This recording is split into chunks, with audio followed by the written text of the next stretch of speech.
Muy bien, démosle un fuerte aplauso al doctor Jesús de Nazaret. ¿Cómo está? Muy contento de estar con ustedes, siempre es un placer, pero aparte muy emocionado de hablar de un tema tan sensible, ¿no? Que eso es muy importante y me parece interesante que la gente lo mire desde ese lugar. Es un tema sensible y la línea es muy delicada, porque hay diferentes aristas. Yo escuchaba que al inicio ustedes hablaban de que tenían una posición alrededor de... Y lo primero que debe entender la gente en casita es que las posiciones que acá se muestren, las de ustedes son subjetivas. Yo intentaré abordarlo desde un lugar objetivo, con base en muchas teorías que hablan y explican la dignidad, la voluntad, la muerte, etcétera, etcétera. Ay, me da a veces nervios el doctor de que está atento de todas nuestras palabras. No, él me siento estudiada. Él calcula nuestras palabras. Doctor, para comenzar, ¿por qué llegar hasta ese punto?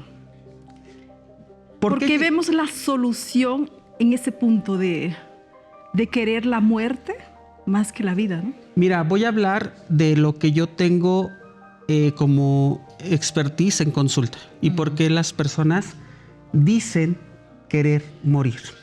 Lo más importante que debemos saber y deben saber en casita es que la eutanasia, ¿sí?, difiere completamente de la decisión de quitarse la vida en el sentido estricto de matarse. Es completamente una situación distinta. El suicidio difiere de la eutanasia por mucho, en mucho de su origen, de su base. ¿Sale? Se habla de eutanasia, ¿no?, con esta decisión deliberada, cuando la persona tiene un sufrimiento constante, cuando la persona tiene una enfermedad crónico-degenerativa y ya no hay una reparación de... Claro. Y entonces se la pasa sufriendo. Hay una película que, bueno, no recomiendo, pero creo que da mucho contexto de lo que estabas preguntando, Sirlen, que se llama Yo antes de ti. Sí. Que es una película muy triste, la voy a spoilear porque no quiero que la vean. Es una película que está desafortunadamente romantizada. Pero el contexto y el trasfondo de todo esto, pues finalmente es la muerte asistida. Entonces, pues se trata de que una persona con una condición socioeconómica muy alta, pues tiene un accidente, queda parapléjico y pues él, desde que no puede valerse por él mismo porque es un joven lleno de vida y pues guapo el hombre y todo, pero el hecho de que él ya no puede valerse por sí mismo es para él la muerte en vida. Entonces él comienza a gestionar junto con los papás, obviamente los papás en contra, la mamá en contra y todo, y él no, yo quiero morir. ¿Por qué? Porque con lo que decía el doctor, es una situación específicamente donde la persona tiene un sufrimiento 24/7 que no lo estamos sintiendo los demás, que de pronto estamos pues queriendo opinar por fuera, como usted decía, subjetivamente, pero que finalmente él logra su cometido pues de la muerte asistida, ¿no? Entonces sí es como muy polémico este asunto, porque ahora sí que nadie sabe lo que la persona está sufriendo. Y perdón, Ceci, estás hablando de eso y yo estoy pensando, la persona que llega a ese punto es un dolor porque yo lo sentí, es un dolor donde nadie puede llegar. Cuéntanos. Entonces, exactamente lo que el doctor estaba hablando ahorita de la persona, la solución para ella es la muerte.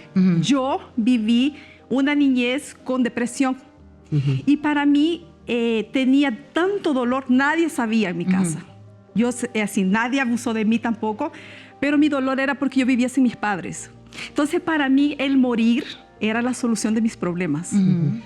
Yo escuchaba una voz que me decía que yo tenía que matarme porque era la solución de mi dolor. Yo sé que cada persona tiene un dolor diferente, dolor de la enfermedad, dolor en la familia, en sí, muchos dolores. Pero mi dolor nadie sabía.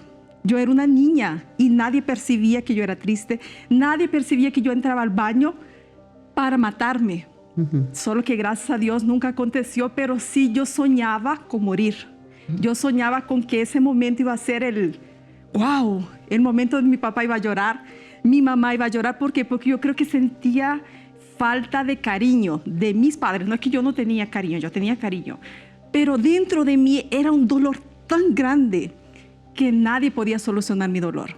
Entonces, ¿cómo llegar médicamente, doctor? ¿Cómo llegarle a una persona que está sufriendo, que tiene ese dolor tan profundo? Porque yo sé que era un dolor en mi alma.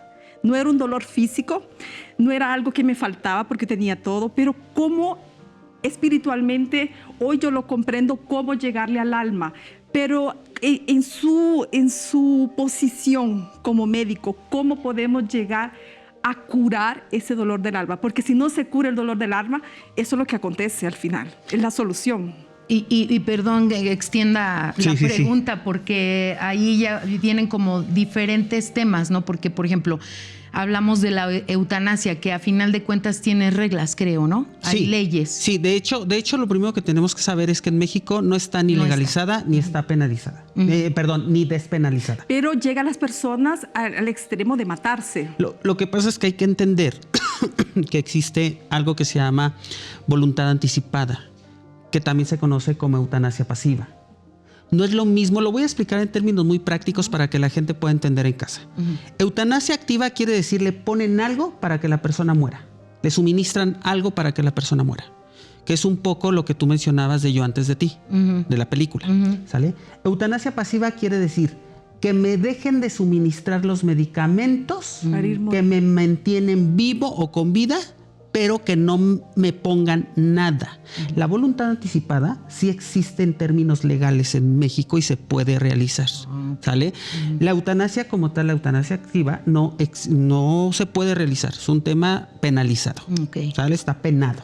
Pero ¿cómo poder ayudar a esa persona que está con ese dolor? Es que recordarán... porque hablabas y agradezco mucho que compartas tu testimonio porque la gente puede identificarse con ello, pero hay un tema bien importante. Recordarán ustedes que en el programa anterior yo hablaba de una palabra que es biopsicosociocultural espiritual. Hay que abordar todas las áreas porque si no entonces se dejan sesgos y puede generar controversias, así como bien decías.